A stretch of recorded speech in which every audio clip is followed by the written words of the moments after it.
So we want to thank you for coming to our channel. We've got quite a bit of content that we're going to be making over the next few months. We've got a 2013 Arctic Fox 992, and I have the wife kind of pan out and kind of show you what we've got. This is not necessarily the truck that it's going on, it's just my farm truck that I've had. We just needed to move it around so I could move on it some and work on it. Originally we replaced the batteries, and we went with 2 lithium ion batteries that we used to power the 12-volt system, and it worked good. It really didn't have any issues. We bought a power station that we was using for boondocking, but we had a problem with the power station the second time we used it. I'm not going to say any names or tell you what brand it was, because I don't think that it was bad company. I think it was just one of those things where we bought the power station, and as luck would have it, the one that we got had a bad cell in it, so we ended up sending that back. And then we kind of regrouped and thought of what we really wanted to do, since we're doing a whole lot of boondocking with this, and summer's coming up, and we just wanted to increase our capacity as far as batteries and what we needed. So we ended up going back. I reinstalled 2 lead acid batteries. It's deep cycle marine batteries. We put those back in for the 12-volt side of the camper. And then what we're going to do is we bought a 5,000 watt inverter, and we bought 4 lithium ion phosphate 12-volt 100 amp hour batteries that we're going to install with that 5,000 watt inverter. Now the inverter does have it's from Sungold. It does have a MPPT charger in it, so it will charge the lithium ion batteries. We also bought a Victron smart shunt that we'll hook up to it, just so we can kind of monitor everything that's going on with that. Kind of played around a little bit this morning. I'm still in the process of installing my exterior plug for our solar panels. I just wanted to get it to where we could just plug in our solar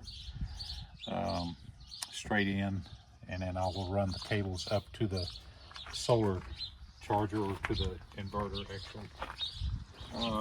In the back here, and I'll have a videotape, I just kind of playing around, just trying to see how everything worked on it. I ended up finding the box. This camper did not come with a generator. The people that we bought it from opted not to put the generator in it, but it was pre-wired for the generator. So what we ended up doing is, these are the 12-volt leads that come from the battery to start the generator. So I've got constant 12-volt to these.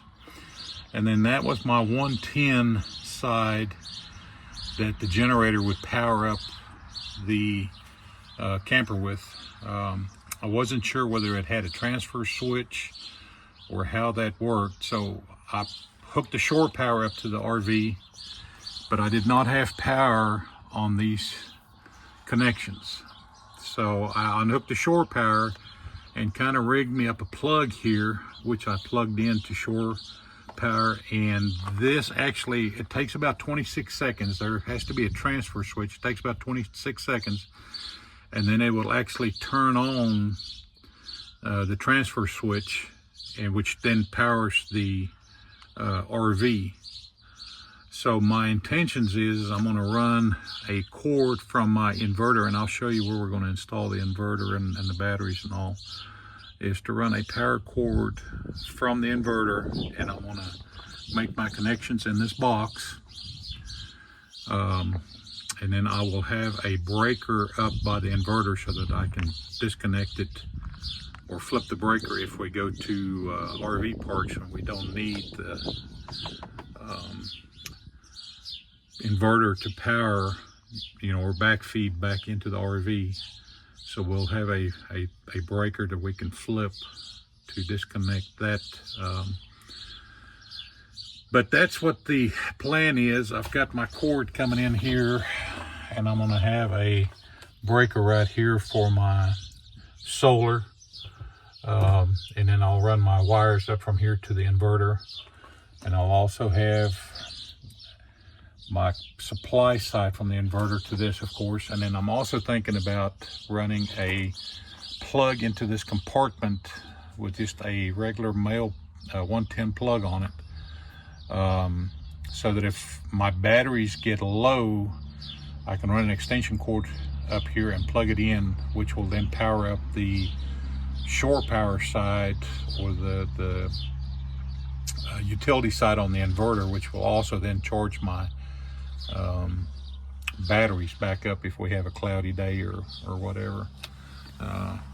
And then we'll take you inside and we'll kind of show you what we've got planned for where the inverter is going to go, and then we'll keep you posted as to how progress is coming.